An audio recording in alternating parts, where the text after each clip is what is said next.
आजकल हमारे देश का किसान बहुत दुखी है।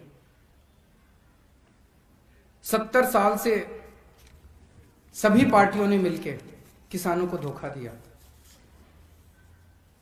कभी कहते थे तुम्हारा लोन माफ करेंगे, किसी ने लोन माफ नहीं किया। कभी कहते थे तुम्हारे बच्चों को नौकरी देंगे, किसी ने नौकरी नहीं दी। पिछले 25 साल में बताते हैं 3.5 लाख किसान आत्महत्या कर चुके हैं देश के अंदर। किसी ने किसानों की सुध नहीं ली।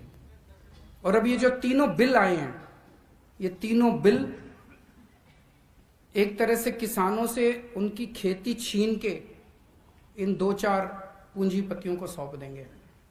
तो अब किसान के लिए अस्तित्व का सवाल हो गया कि अब अगर सड़क पे नहीं उतरेगा तो किसान ही नहीं बचेगी, और अगर किसान ही नहीं बचेगी तो बेचारा किसान जाएगा कहाँ? वो अपने परिवार को कैसे पालेगा? मैं कई बार सोचता हूं कि इतनी ठंड के अंदर किसान कैसे बैठे हैं। वो इसीलिए बैठे हैं क्योंकि अगर नहीं बैठेंगे तो फिर कुछ बचेगा ही नहीं उनका। 26 जनवरी को जो कुछ भी हुआ वो दुर्भाग्यपूर्ण था। जो हिंसा हुई वो दुर्भाग्यपूर्ण थी।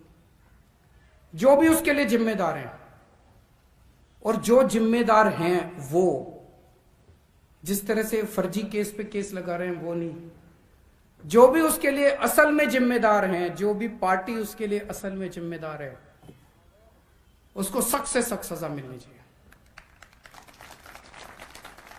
लेकिन उस दिन हिंसा हुई, इस वजह से किसानों के मुद्दे नहीं खत्म हो गए। मुद्दे आज भी बरकरार है। जिस मुद्दों की वजह से वो 60 दिन से बेचारे बैठे हैं, वो मुद्दे नहीं खत्म हो गए। कह रहे हैं अब तो आंदोलन खत्म। आंदोलन कैसे खत्म? वो किसानों की जो दुखती समस्या है वो तो आज भी है। तो वो आंदोलन खत्म नहीं हो सकता, वो उनके मुद्दे खत्म नहीं हो सकते। और जिस देश का किसान दुखी है वो देश कभी भी सुखी नहीं हो सकता। हम सब लोगों को मिलके किसानों का साथ देना है। अपने अपने इलाके में अहिंसा पूर्वक, शांति पूर्वक सबको साथ देना है। और जब भी किसानों का साथ देने जाओ, अपना झंडा, डंडा, टोपी घर छोड़ के जाना।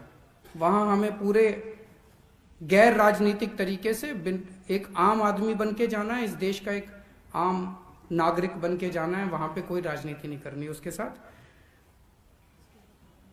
आप सब लोग दूर दूर से आए हैं दिल्ली में, आप सब लोगों का स्वागत है। और मैं उम्मीद करता हूं, मेरे को अभी जाना पड़ेगा क्योंकि मेरी कैबिनेट मीटिंग है इसके तुरंत बाद। मैं उम्मीद करता हूं आपका बाकी दिन की जो चर्चा होगी वो काफी अच्छी रहेगी। आप सब लोगों को बहुत बहुत शुक्रिया। भारत माता की। हमारी खबरों को देखने के लिए चैनल को सब्सक्राइब कर लीजिए। शुक्रिया।